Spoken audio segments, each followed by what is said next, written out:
जय हिंद। देखिए फ्रेंड्स, आप इस वीडियो में हम समझेंगे जो 5 टाइप्स ऑफ रिट्स है ना फ्रेंड्स, जिसमें हॉबियस कॉर्पस मैंडमस प्रोहिबिशन सिरुशोरारी एंड कोवेरेंटो। जो हेबियस कॉर्पस है ना फ्रेंड्स, हेबियस कॉर्पस हमने इससे पहले की वीडियो में थोड़ा बहुत डिस्कस किया था फ्रेंड्स। फिर भी इस वीडियो में भी हम समझेंगे जो 5 रिट्स है ना फ्रेंड्स, ये बहुत ही मतलब इंपॉर्टेंट रिट्स है। इसको हमें एक एक करके समझना ज़रूरी होगा ना। दैट्स वाई हम इस वीडियो में एक एक करके डिस्कस करेंगे। ये आते हैं right to constitutional remedies article number 32 के अंदर।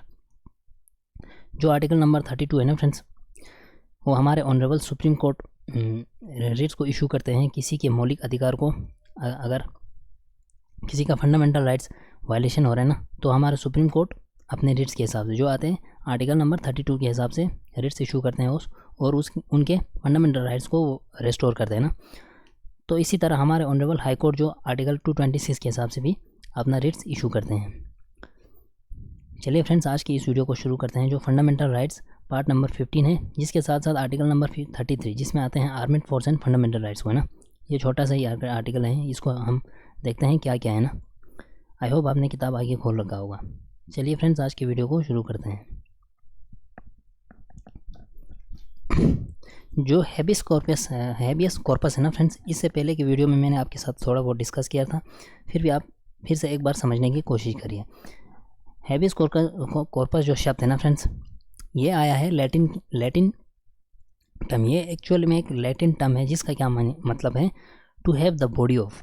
यानी फॉर एग्जांपल आप मान के चलिए, हम एक एग्जांपल के थ्रू समझने की कोशिश करते हैं। 2 पर्सन है, मान के चलिए person A and person B. अब ये जो पर्सन ए है ना फ्रेंड्स, ये बहुत ही हाईली इन्फ्लुएंशियल पर्सन है। ये अपने ताकत को यूज़ करते हुए इस पर्सन बी को क्या कर रहा है, पुलिस के हवाले कर रहा है, किसी एजेंसी के हवाले कर रहा है ना। अब ये जो पर्सन बी है ना फ्रेंड्स, अगर इसने कुछ गलत किया नहीं होगा है ना, इस पर्सन ने कुछ गलत किया नहीं होगा, इसको ऐसे ही उठा के कहीं बंद करके रखा होगा ना। अब ये पर्सन बी के पास ऑप्शन क्या है, वो क्या करेंगे, कोर्ट में जाएंगे। अब कोर्ट क्या करेंगे ना फ्रेंड्स, कोर्ट रिट को इशू करेंगे। जो कौन सा रिट इशू करेंगे आप, हेबियस कॉर्पस। अब इस हेबियस कॉर्पस में क्या करेंगे ना फ्रेंड्स, कोर्ट उस पर्सन बी को है ना, यानी जिसने कुछ गलत किया होगा या नहीं किया होगा, तो उसको क्या करेंगे, अपने पास वहाँ कोर्ट में लाएंगे है ना, और उससे बहुत सारे क्वेश्चंस पूछे जाएंगे। अगर उसका जो है ना डिटेंशन अगर इलीगल होगा ना फ्रेंड्स, अगर उसने कुछ किया नहीं होगा, उसको आर्बिट्रेरी डिटेंशन किया होगा, किसी ने है ना, पर्सन ए ने फॉर एग्जांपल मान के चले, जो हम एग्जांपल दे रहे हैं ना, पर्सन ए ने अपने पावर को यूज़ करते हुए इस पर्सन बी को ऐसे ही किसी के हवाले या बंद किया होगा ना, तब जाके हमारे जो है ना ऑनरेबल कोर्ट क्या करेगी, हेबियस कॉर्पस के रिट को इशू करेगी। अगर इसका डिटेंशन इलीगल होगा ना फ्रेंड्स, तो इस हेबियस कॉर्पस के थ्रू कोर्ट क्या करेगी, इस इंसान को रिलीज़ करेंगे ना। यानी जहाँ पे ये बंद होगा ना, वहाँ से ये उसको रिलीज़ करके बाहर निकाल देंगे ना। तो ये होता है आपके हेबियस कॉर्पस। अब हेबियस कॉर्पस है ना फ्रेंड्स, इसका मेन मकसद क्या है कि ये हमारे इंडिविजुअल लिबर्टी को प्रोटेक्ट करके रखते हैं। यानी हर पर्सन के अपने अपने इंडिविजुअल लिबर्टी होता है ना, हर आदमी के अपने अपने इंडिविजुअल लिबर्टी होता है जो हमें बहुत सारे फंडामेंटल राइट्स के थ्रू हमें दे दिया ना। तो किसी ने अगर हमारे किसी इंसान ने हमारे इंडिविजुअल लिबर्टी के ऊपर हार्म कर रहा है ना, तब जाके कौन सा रिट्स इशू होते हैं, habeas corpus against any arbitrary detention है ना। किसी ने किसी को ऐसे ही कुछ है ना गलत ठहरा के कहीं पे बंद करके रखा होगा ना, तब ऑनरेबल कोर्ट कौन सा रिट इशू करते हैं, हमारे हेबियस कॉर्पस। ये आप याद रखिए। अब कौन सा, जैसे कि आर्टिकल नंबर 32 के हिसाब से करते हैं हमारे ऑनरेबल सुप्रीम कोर्ट, और आर्टिकल नंबर 226 के हिसाब से करते हैं हमारे ऑनरेबल हाई कोर्ट। से आप याद रखिए ना। अब ये जो हेबियस कॉर्पस है ना फ्रेंड्स, ये both public authorities and private individual, यानी कि कोई सरकारी कोई मुलाजिम होगा उसके अगेंस्ट भी ये अप्लाई होता है हमारा हेबियस कॉर्पस, उसके अगेंस्ट भी इशू होते हैं। और प्राइवेट इंडिविजुअल्स, जैसे कोई प्राइवेट इंडिविजुअल्स आपकी इंडिविजुअल लिबर्टी को हार्म कर रहे हैं ना, जैसे हमने ऊपर बोला कि पर्सन ए ने पर्सन बी को, उन दोनों में कुछ प्रॉब्लम चल रहा होगा ना। अब उसने गुस्से में आके उसको बंद किया होगा, फिर उसको, अब वो पर्सन बी के पास ऑप्शन क्या है, वो कोर्ट में जाएंगे है ना। बोलने का क्या मतलब है, वो प्राइवेट इंडिविजुअल्स के ऊपर भी ये अप्लाई होते हैं हमारे कौन सा रिट, हेबियस कॉर्पस। अब बहुत सारे ऐसे भी चीज़ होंगे ना फ्रेंड्स जिसके ऊपर हेबियस कॉर्पस अप्लाई नहीं होते हैं। जैसे किन किन के ऊपर नहीं होते हैं, अगर उसका डिटेंशन जो है ना, अगर उस इंसान को अरेस्ट किया होगा और उसका डिटेंशन जो है ना वो लॉफुल होगा, यानी कानून के अंदर में रह के उसने कुछ कानून के बाहर कुछ गलत किया, काम किया होगा ना, तो उसको तो डिटेंशन करना ही है, तो उसके ऊपर ये हैबियस कॉर्पस अप्लाई नहीं होते हैं। सेकंड क्या होता है ना फ्रेंड्स, उस इंसान के ऊपर अप्लाई नहीं होते हैं जो कंटेम्प्ट ऑफ कोर्ट या कंटेम्प्ट ऑफ लेजिस्लेचर, यानी कोर्ट और लेजिस्लेचर के अगेंस्ट कुछ काम करते हैं ना, गलत करते हैं, तो उसके ऊपर हमारे हैबियस कॉर्पस अप्लाई नहीं होते हैं। रिट हैबियस कॉर्पस हैं, आप समझिए ना। थर्ड क्या है ना फ्रेंड्स, उनके ऊपर नहीं होते हैं जो कंपिटेंट कोर्ट ने उसको डिटेन किया होगा, है ना। जैसे कि कोई लीगल कोर्ट होगा, उसने कुछ गलत किया होगा, तो वो लीगल कोर्ट क्या करेगी, उसको कुछ सुनाई दिया होगा कि आपको इस तरह से बंद रखे जाएंगे ना, तो अगर वो कोर्ट कंपिटेंट कोर्ट होगा ना फ्रेंड्स, तब जाके ये जो हमारा हैबियस कॉर्पस है ना उसके ऊपर अप्लाई नहीं होगा, है ना। और जो लास्ट है ना फ्रेंड्स, ये क्या है, detention is outside the jurisdiction of the court, यानी कोई जैसे कि मान के चलो अब कोई हाई कोर्ट होगा किसी स्टेट का, है ना, किसी स्टेट का हाई कोर्ट होगा, अब वो हाई कोर्ट क्या करेगी, अगर उस इंसान ने उसके हाई कोर्ट के जुरिस्डिक्शन में कुछ गलत किया होगा ना, तब जाके तो इशू कर सकते हैं। अगर उसकी जुरिस्डिक्शन से बाहर किया होगा, जैसे मान के चलो मद्रास हाई कोर्ट, मान के चलो फॉर एग्जांपल के लिए आपको समझाने बोल रहा हूँ ना, अब कोई इंसान होगा उस मद्रास की मतलब यानी मद्रास हाई कोर्ट के अंदर, मद्रास कोर्ट हाई कोर्ट के जुरिस्डिक्शन के अंदर कुछ गलत किया होगा, तब जाके उसके ऊपर हैबियस कॉर्पस इशू हो गया। अगर उससे बाहर कुछ कांड किया होगा ना, गलत किया होगा, तो उसके ऊपर ये हैबियस कॉर्पस अप्लाई नहीं होते हैं ना, ये आप समझिए। बोलने का क्या मतलब है ना फ्रेंड्स, हैबियस कॉर्पस का मतलब होता है to have the body of, यानी कोर्ट क्या एग्जामाइन करते हैं कि उस इंसान को हमारे कोर्ट के यहाँ उसको प्रेजेंट करो, फिर हम उससे पूछताछ करेंगे ना, तूने किया क्या है, गलत क्या है ना, बहुत सारे क्वेश्चन पूछने के बाद अगर उसका डिटेंशन इलीगल होगा ना फ्रेंड्स, इलीगल होगा तो कोर्ट क्या करेगी, उस इंसान को ज़मानत दे देगी और उसको रिलीज़ कर देंगे ना, अदरवाइज़ उसको क्या है, उसका डिटेंशन जो है ना वो कंटिन्यू रखेंगे। ये है फर्स्ट पॉइंट। ये जो हैबियस कॉर्पस है ना फ्रेंड्स, ये हमें हमारे किस चीज़ को प्रोटेक्ट करते हैं, हमारे इंडिविजुअल लिबर्टी को। हर इंसान को है ना इंडिविजुअल लिबर्टी है, बहुत सारे राइट्स दे दिए हैं हमारे फंडामेंटल राइट्स के थ्रू, है ना। तो अगर किसी ने हमारे इंडिविजुअल लिबर्टी को हार्म किया ना, तब जाके हैबियस कॉर्पस जो है ना वो रिट इशू करते हैं हमारे कोर्ट्स।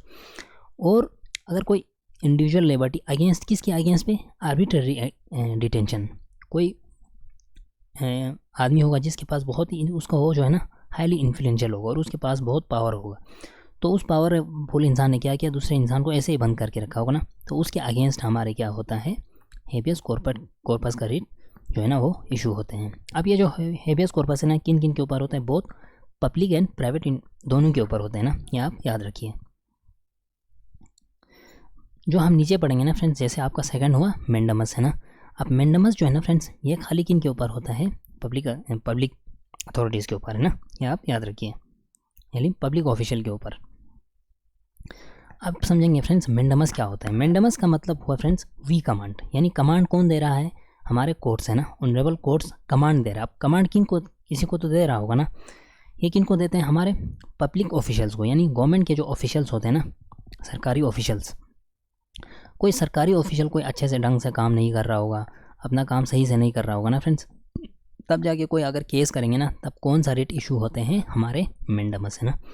जैसे कि आप मान के चलो किसी ने रिफ्यूज़ काम करना, मतलब रिफ्यूज़ किया, जैसे आप किसी सरकारी ऑफिस में जा रहे हो और उसने काम करना रिफ्यूज़ किया आपके, है ना, तो जब उसके ऊपर केस होगा ना, तो कौन सा रिट इशू होता है, हमारे मेंडमस, है ना, ये आप याद रखिए। किसी इन्फीरियर कोर्ट हो गया तो इसके ऊपर भी अप्लाई होता है, कोई ट्राइब्यूनल होगा उसके ऊपर भी अप्लाई होता है। बोलने का क्या मतलब है ना फ्रेंड्स, जितने भी सरकारी है ना, सरकार के गवर्नमेंट के जितने भी ऑफिशियल पब्लिक ऑफिशियल्स होते हैं ना, उनके ऊपर ये हमारे मेंडमस रिट इशू होते हैं, ये आप याद रखिए। अब बहुत सारे ऐसे भी चीज़ होते हैं फ्रेंड्स,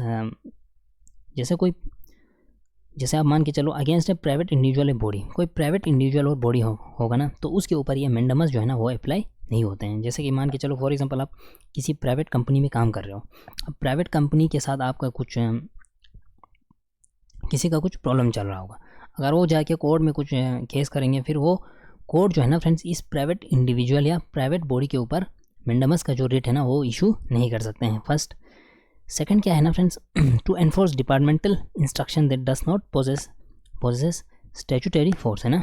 बोलने का क्या मतलब है ना, आप मान के चलो कोई बहुत सारे डिपार्टमेंट्स होते हैं, अब डिपार्टमेंट से हेड होता है ना, अब हेड यानी कोई डिपार्टमेंट होगा उसमें कुछ अपना रूल्स एंड रेगुलेशंस होगा।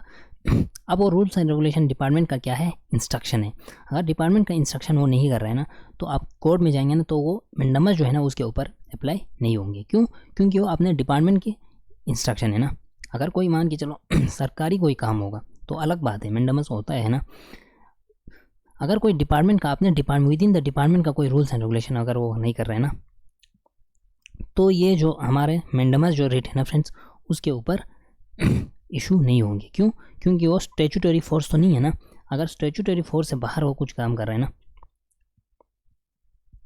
तब जाके उसके ऊपर मेंडामस इशू होंगे। अदरवाइज कोई डिपार्टमेंट के इंस्ट्रक्शन के थ्रू वो नहीं कर रहे हैं ना, तो उसके ऊपर ये मेंडामस इशू नहीं होंगे। सेकंड, थर्ड क्या है ना फ्रेंड्स, जैसे मान के चलो आप कहीं ऑफिस में जा रहे हो, ऑफिस में जाके बहुत सारे हमने मतलब देखते हैं ना,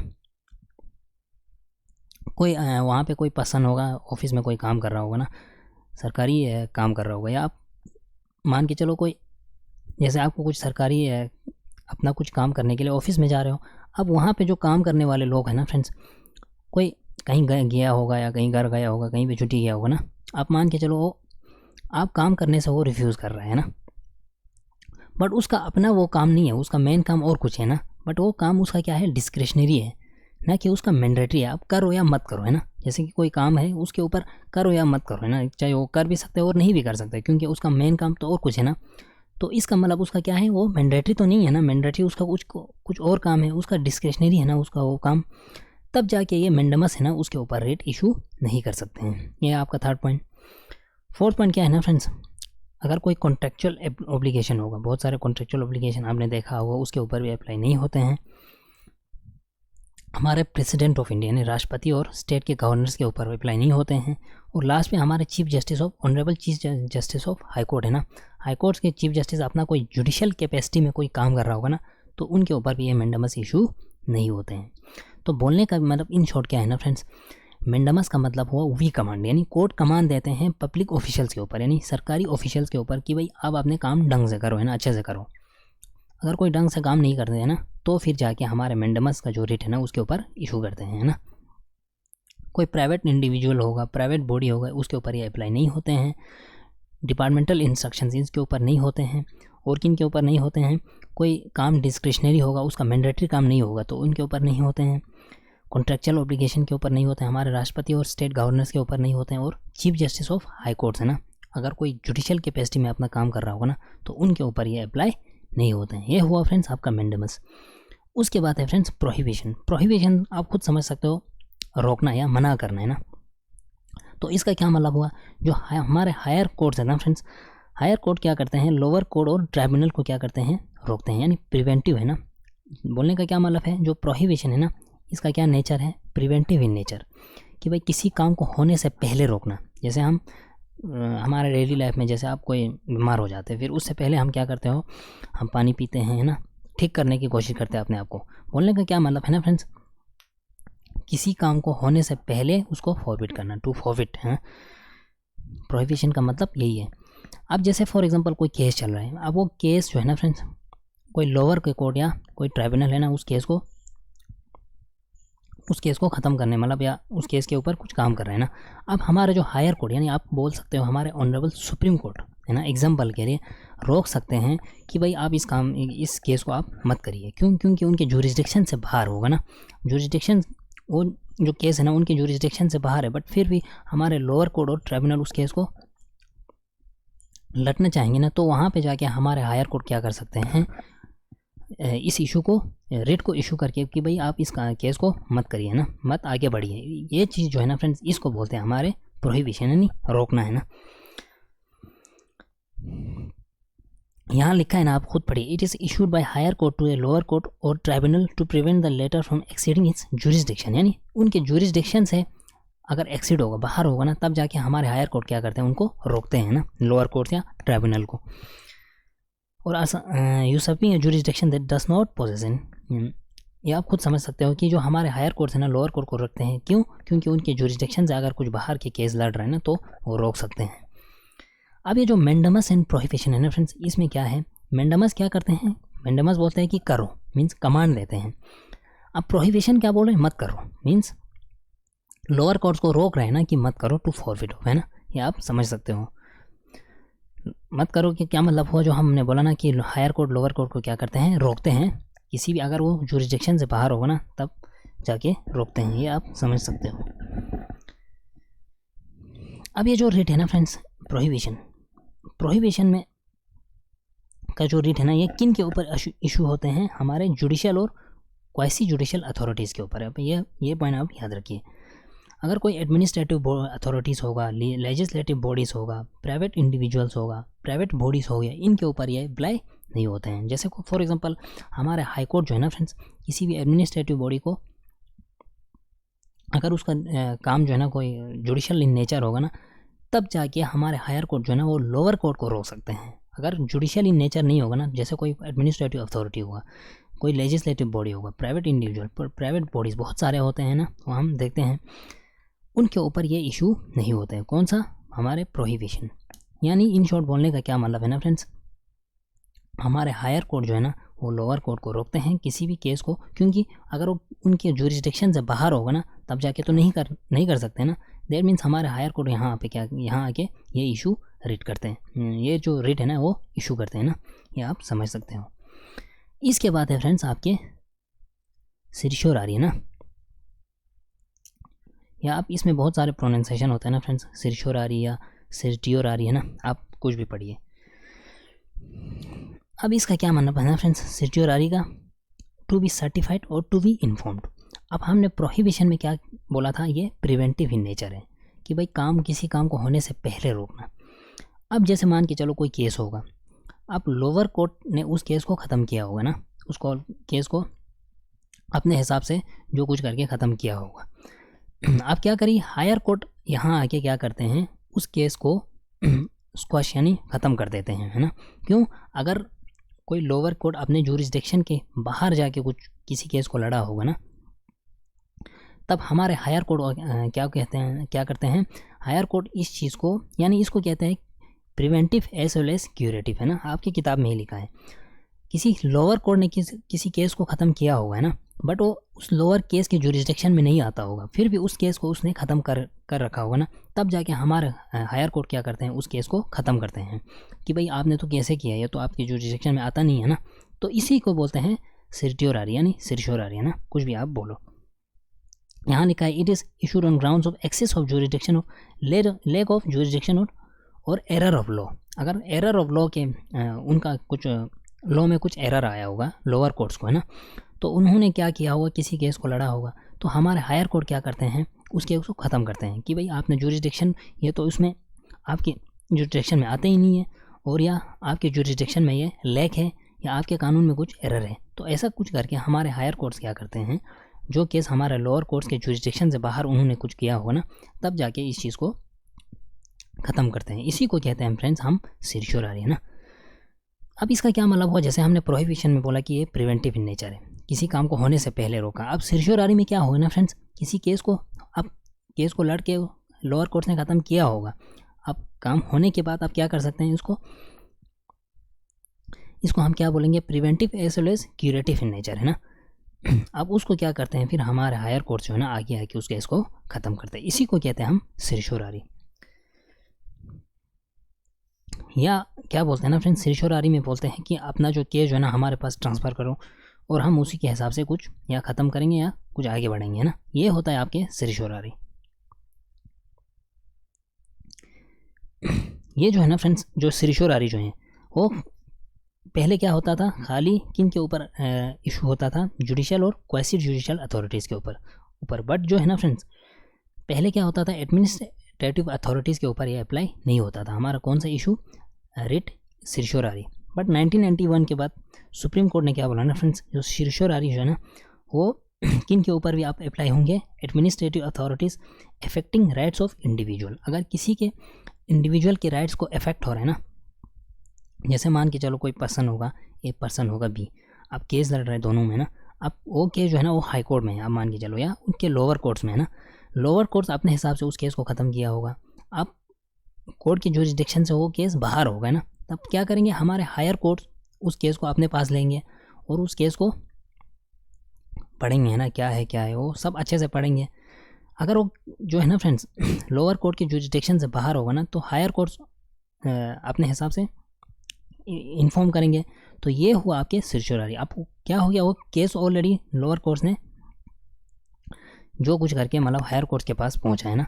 तो ये हुआ ना फ्रेंड्स काम को होने के बाद, इसी को कहते हैं हम प्रिवेंटिव ऑफ क्यूरेटिव नेचर। ये पहले जो है ना फ्रेंड्स, पहले खाली किन के ऊपर अप्लाई होता था, हमारे जुडिशियल और क्वासी जुडिशियल बॉडीज़ के ऊपर। बट 1991 के बाद हमारे सुप्रीम कोर्ट ने क्या किया, इन किसके ऊपर अप्लाई किया, एडमिनिस्ट्रेटिव अथॉरिटीज़। जो कोई इंडिविजुअल राइट की, किसी का इंडिविजुअल राइट के ऊपर अफेक्ट हो रहा है ना, तो उसके ऊपर भी बोलने का क्या मतलब है, अब ये किसके ऊपर अप्लाई है, एडमिनिस्ट्रेटिव अथॉरिटीज़ एज वेल, है ना। जैसे मान के चलो कोई ऑफिसर है, ऑफिसर वो अपने एडमिनिस्ट्रेटिव पावर के हिसाब से कुछ है ना, अपना एक्स्ट्रा ऑर्डिनरी पावर दिखा के किसी का इंडिविजुअल लिबर्टी के इंडिविजुअल राइट के ऊपर अफेक्ट होने दे रहा है ना, तब जाके हमारे कौन सा रेट इशू होगा, उसके ऊपर सर्चोरारी, यानी आप समझ सकते हो ये वाली रेट है ना। तो उसके बाद जो लास्ट रेट है ना फ्रेंड्स, ये है आपके कोई वारंटो। अब कोई वारंटो का मतलब क्या होता है, देखिए इसका लिटरल सेंस लिटरल मीनिंग क्या है ना फ्रेंड्स, बाय व्हाट अथॉरिटी और वारंट, कि भाई it is issued by court to inquire into a legality of a claim of a person to a public office. जैसे फॉर एग्जांपल मान के चलिए कोई पर्सन होगा, अब वो पर्सन जो है ना फ्रेंड्स किसी पब्लिक ऑफिस में बैठा होगा, अब वो उसका लीगल है कि नहीं लीगल है ना, जैसे वो इलीगली वो किसी ऑफिस में बैठा होगा, अब उसके ऊपर कौन सा हमारा रेट इशू होता है, को वारंटो। जैसे मान के चलो आप एक एग्जांपल मैं आपको समझाने की कोशिश कर रहा हूँ। जैसे बहुत सारे हमारे सरकारी ऑफिस होते हैं ना, अब उस सरकारी ऑफिस में उसका एक लिमिट एज होगा कि भाई इस एज के बाद आपका रिटायर्ड हो जाना है ना। अब फिर भी वो पर्सन क्या है वहाँ पे बैठा हुआ है, तो उसके ऊपर कौन सा इशू जो है ना रेट इशू होगा, हमारे को वारंटो। अब वो लीगल है कि इलीगल है, अब जो उसके टाइम से ज़्यादा वो बैठेंगे ना, तो इलीगल टाइप हो गए ना, तो उस तब जाके हमारा कौन सा रेट इशू होता है, को वारंटो। इसका क्या मतलब होता है ना फ्रेंड्स, को वारंटो का इसने मतलब इसका क्या मतलब हुआ, ये प्रिवेंट करके रखते हैं illegal usurpation of public office by a person. अगर किसी ने ऐसे है ना इलीगली पब्लिक ऑफिस में बैठा होगा ना, तब जाके ये हमारे क्यों वारंटो उसके ऊपर अप्लाई होते हैं। अब ये जो है ना friends, the writ can be issued only in case of substantive public office और a permanent character created by statute और बाय द कॉन्स्टिट्यूशन। बट ये जो पब्लिक ऑफिस हम बोल रहे हैं ना फ्रेंड्स, पब्लिक ऑफिस जो है ना वो क्या होना चाहिए, परमानेंट कैरेक्टर होना चाहिए ना। परमानेंट कैरेक्टर अगर उस ऑफिस का होगा ना, पब्लिक ऑफिस का, तब जाके उसके ऊपर ये अप्लाई होगा। और ये किस के थ्रू बना होगा ये ऑफिस, अगर स्टैट्यूट मीन्स कोई लॉ है ना, किसी लॉ के थ्रू अगर वो ऑफिस बना होगा, और बाय कॉन्स्टिट्यूशन यानी संविधान के हिसाब से अगर वो लॉ ऑफिस बना होगा ना, तब जाके हमारा ये को वारंटो रेट जो है ना उसके ऊपर इशू होंगे ना। अगर उस ऑफिस में फिर किसी ने इलीगली वहाँ पे बैठा होगा ना, तब जाके हमारे को वारंटो इशू होना है, ये आप याद रखिए। ये मिनिस्ट्रियल ऑफिस पे नहीं होता है, जैसे कोई मिनिस्ट्रियल ऑफिस तो परमानेंट कैरेक्टर नहीं है ना फ्रेंड्स, 5 साल के बाद तो टर्म्स ख़त्म हो जाते हैं। और प्राइवेट ऑफिस के ऊपर भी ये अप्लाई नहीं होते हैं। बाकी जो हमने हैबियस कॉर्पस, मैंडमस, प्रोहिबिशन, सर्चोरारी है ना, ये जो 4 पढ़ा था ना फ्रेंड्स, इसमें क्या है ना, उसमें सिर्फ एग्रीव पर्सन ही मतलब जाके हमारे कोर्ट में जाके केस कर सकते हो और रेट इशू होते हैं ना। बट ये जो हमारा क्यों वारंटो है ना फ्रेंड्स, ये कोई भी इंटरेस्टेड पर्सन जाके अगर कोर्ट में केस करेंगे ना, ये रेट इशू होते हैं। कौन सा, क्यों वारंटो, ये आप याद रखिए। क्योंकि किसी का भी मतलब ऑफिस में जाके किसी के भी काम को मतलब प्रॉब्लम हो सकता है, दैट मीन्स कोई भी इंटरेस्टेड पर्सन, किसी भी इंटरेस्टेड पर्सन जाके कोर्ट में केस कर सकते हैं। फिर कोर्ट अपने हिसाब से कौन सा रेट इशू करते हैं, क्यों वारंटो, ये आप याद रखिए। इसके बाद है फ्रेंड्स हमारे आर्टिकल नंबर 33, जिसमें आता है armed force and fundamental rights, जो है आर्टिकल नंबर 33 है ना। आर्टिकल नंबर 33 में क्या लिखा है ना फ्रेंड्स, हमारे पार्लियामेंट किसी भी टाइम है ना रिस्ट्रिक्ट कर सकते हैं, एब्रोगेट भी कर सकते, ख़त्म कर सकते हैं हमारे फंडामेंटल, किन के फंडामेंटल राइट्स को, members of armed force, paramilitary forces, police forces, intelligence agencies and analogous forces. यानी कि आप मान के चलो कोई इंटेलिजेंस एजेंसी होगा, अब नेशनल सिक्योरिटी का मामला है ना फ्रेंड्स, कोई कुछ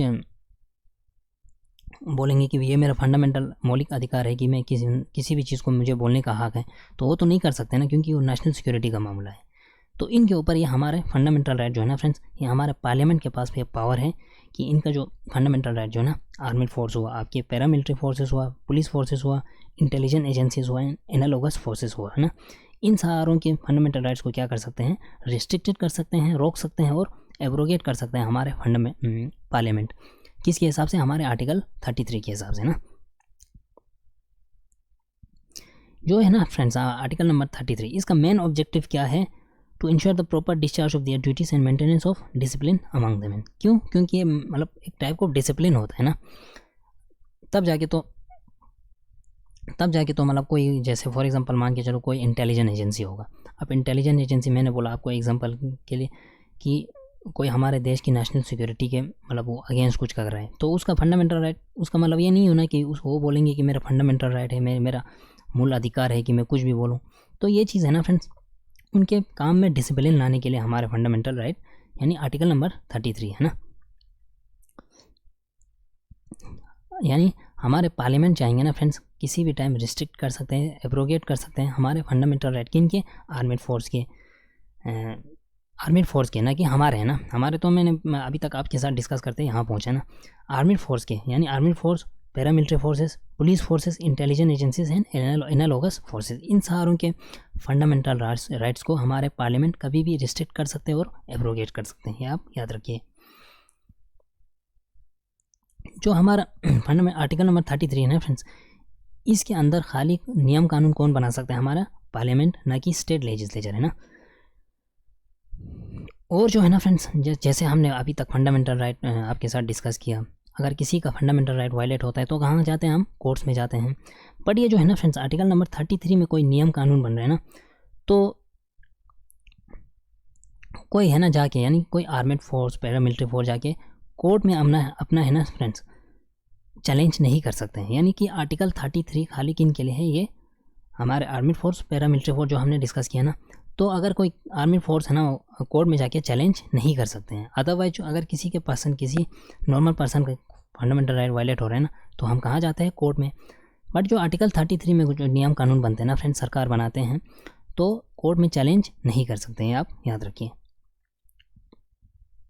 इस तरह हमारे पार्लियामेंट ने बहुत सारे नियम कानून बनाए, जैसे army act 1950, navy act 1950, air force act 1950, police force restriction of rights act 1966, border security force act and so on. ये सारे जो नियम कानून है ना, कानून हमारे पार्लियामेंट में पास हुआ इन टाइम में ना, ये आप समझ सकते हो। और इनके हिसाब से क्या हुआ ना फ्रेंड्स, हमारे पार्लियामेंट ने क्या रिस्ट्रिक्शन इम्पोज किया? Freedom of speech, right to form association, right to members of trade union and political association, right to communicate with the press, right to attend public meetings और demonstration etcetera. यानी कि आप मान के चलो, इन सारे चीज़ों में राइट टू स्पीच हुआ, जैसे आपके राइट टू फॉर्म एसोसिएशन हुआ, इन सारे चीज़ों में हमारे इन एक्ट के हिसाब से, जो एक्ट हमने डिस्कस किया था ना, जैसे army act, navy act, air force act, इनके हिसाब से इन सारों पे क्या लगाया? हमारे पार्लियामेंट ने इनके ऊपर रिस्ट्रिक्शंस लगाए ना। जैसे मान के चलो कोई पब्लिक मीटिंग कर रहा है या प्रेस कर रहा है, प्रेस पे आके है ना, न्यूज़ में आके मतलब हमारे नेशनल सिक्योरिटी का कुछ बयान कर रहा है, तो नहीं कर सकते ना। तो इन सारी चीज़ों पे हमारे पार्लियामेंट ने क्या लगाया? रिस्ट्रिक्शंस लगाया। ये आप समझ सकते हो ना। अब ये जो हम बोलते हैं ना friends, members of the armed force, members of the armed force में खाली मतलब आर्मेड फोर्स के जैसे कोई सेना अधिकारी में कौन कौन आते हैं ना फ्रेंड्स, इसमें जो एम्प्लॉय, जैसे कोई आप मान के चलो बार्बर्स होगा, बाल काटने वाले, है ना, कारपेंटर्स होगा, मैकेनिक्स हुआ, कुक्स हुआ, चौकीदार्स हुआ, बूट मेकर्स हुआ, टेलर्स हुआ, हु आर नॉन कॉम्बेटेंट्स, है ना। अब ये जो नॉन कॉम्बेटेंट जो मेंबर होते हैं ना फ्रेंड्स, उनके ऊपर भी ये हमारे मेंबर्स ऑफ आर्मी फोर्स में ये सारे भी आते हैं, जैसे आपके बार्बर्स, कारपेंटर्स, ये सारे लोग जो अभी आर्मी में है ना। आर्मी में क्या होता है आपने देखा होगा, बाल काटने वाले भी होते हैं, कारपेंटर भी होते हैं, कुक भी होते हैं, चौकीदार भी होते हैं। ये सारे लोग किस में आते हैं? मेंबर्स ऑफ आर्मी फोर्स के अंदर, है ना।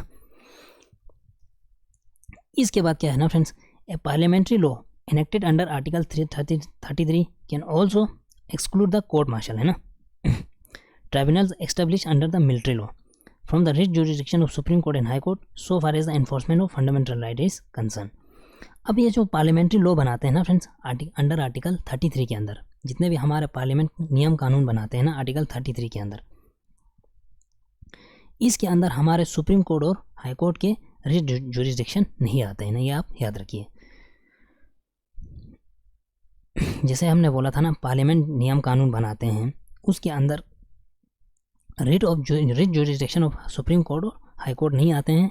किसको लेके? उनके फंडामेंटल राइट इस कंसर्न है ना, फंडामेंटल राइट्स, यानी फंडामेंटल राइट्स को लेके हमारा जो कोई पार्लियामेंट है ना, कोई नियम कानून बना रहा है। अब ये नियम कानून आर्टिकल 33 के हिसाब से बना रहे हैं ना। अब इसमें जो है ना फ्रेंड्स, इस नियम कानून में मिलिट्री लॉ होगा पे है ना, तो उसमें ट्राइब्यूनल जो यानी सुप्रीम कोर्ट और हाई कोर्ट के जुरिस्डिक्शन इसमें नहीं आते हैं, आप याद रखिए। तो ये हुआ फ्रेंड्स आपके आर्टिकल नंबर 33।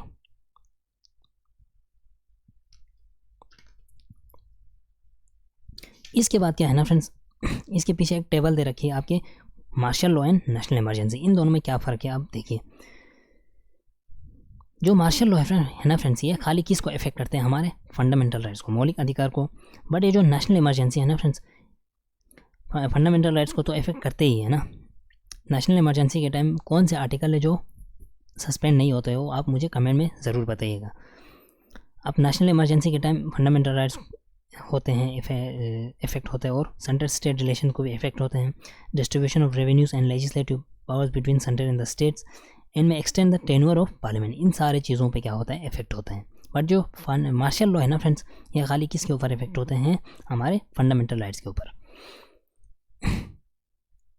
अब ये जो मार्शल लॉ है ना फ्रेंड्स, ये सस्पेंड करते हैं हमारे गवर्नमेंट और ऑर्डिनरी लॉ कोर्ट्स। ये हमारे सरकार और ऑर्डिनरी बहुत सारे लॉ कोर्ट्स हैं ना, उनके सारों के ऊपर क्या होते हैं? सस्पेंड हो जाते हैं मार्शल लॉ के टाइम।